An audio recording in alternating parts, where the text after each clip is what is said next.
আসসালামু আলাইকুম, আশা করি সবাই ভালো আছেন। আমি এই মুহূর্তে আছি ব্রায়েন্ট পার্ক, ম্যানহাটন 41st স্ট্রিট এবং 42nd স্ট্রিটের মাঝখানে। যে জন্য এখানে আসছি, এই যে আপনাদেরকে দেখাই, এই যে দেখেন, এই যে কী পরিমাণ ঠান্ডা। ব্রায়েন্ট পার্কের যে ফোয়ারা, এটা একদম আইস হয়ে গেছে, একদম জমে গেছে, একদম জমে গেছে।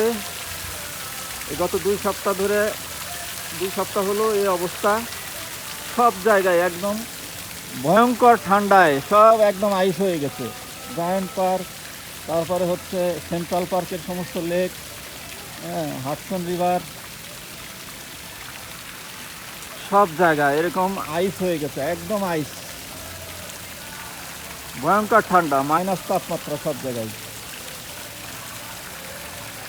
আজকে হচ্ছে -25, গত রাতে -25 ছিল, এখন একটু কম, -18 দেখাচ্ছে। ফিল ফ্লাইট 25। এই হচ্ছে অবস্থা, যদি একটু পুরাপুরি দেখাই।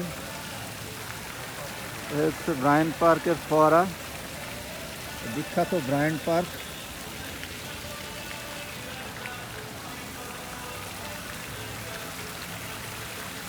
এই যে দেখেন কি অবস্থা,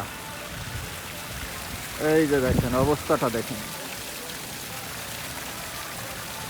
এইটা হচ্ছে ব্রায়েন্ট পার্কের ফোয়ারা। দেখে কোনো কেউ বিশ্বাস করবে যে এটা এই ফোয়ারার এই অবস্থা?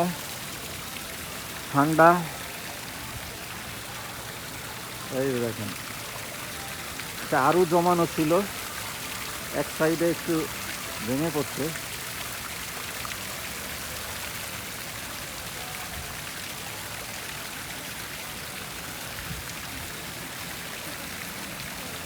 এই হচ্ছে অবস্থা,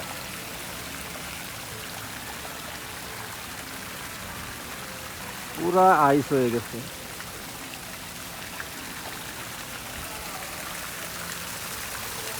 এই সেই ব্রায়েন্ট পার্ক, এখানে হাজার হাজার টুরিস্ট আসে প্রতিদিন। কি পরিমাণ ঠান্ডা হইলে এই অবস্থা হইতে পারে তাহলে বলুন। গত 2 সপ্তাহ হচ্ছে নিউ ইয়র্কের এই অবস্থা। বিগত 30 বছরে এরকম ঠান্ডা নিউ ইয়র্ক সিটি কখনো দেখে নাই। আমি এর আগের ভিডিওতেও বলছি, বিগত 30 বছর হলো এরকম ঠান্ডা নিউ ইয়র্ক সিটি দেখে নাই। ব্রায়েন্ট পার্ক হচ্ছে ম্যানহাটনের খুব গুরুত্বপূর্ণ দুটো অ্যাভিনিউ, 5th এবং 6th-এর মাঝখানে, 42nd স্ট্রিট এবং 41st স্ট্রিটের মাঝখানে।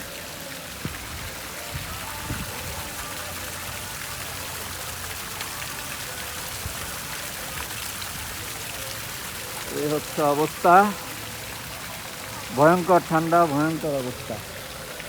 আমার হাত অবশ্য ঠান্ডায় জমে যাচ্ছে, আমি আর বেশিক্ষণ বাইরে রাখতে পারবো না হাত।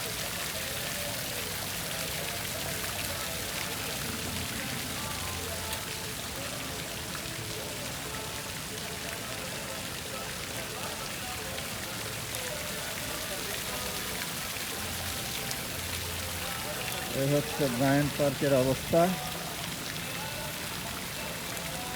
ভয়ঙ্কর ঠান্ডায় সব জমে আছে। দেখি কোনোভাবে সেন্ট্রাল পার্কের দিকে যাওয়া যায় কিনা। সেন্ট্রাল পার্কের অবস্থা ভয়ঙ্কর।